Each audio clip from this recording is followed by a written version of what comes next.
wondering, what drives the plot in the novels? Is it about individuals and how they conflict, or are you looking at how one culture smashes up against another one and the results of that? I have a quick answer.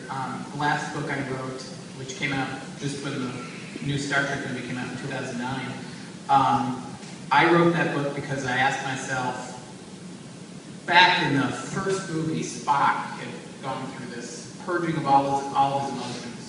And I wrote that book based on the premise of, why would he do that? What started him down that road? Never actually mentioned it in the novel. My point of writing the book was, what would kick him off in that direction? And so it is character-based as opposed to necessarily a clash of cultures. Although that was it, there was something of that in the book. But to me, the more important story was the character story on a personal level. It was about loneliness, and that's something that probably all people have a stake in understanding.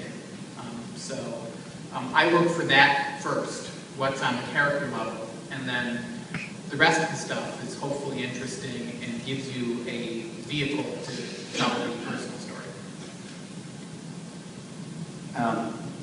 I think that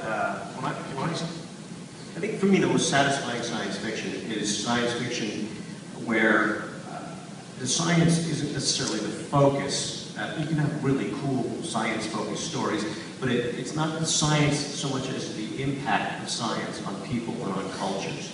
And it's a subtle distinction, but I think it's important. And I think, basically echoing what Dave said, when I start to write something, the very first thing I start with is theme. I ask myself, what is it that I want to write about? And it could be something very small and have to do with a character, and by extension, then you're actually writing about humanity, but it could be something very small, or it could be a larger issue.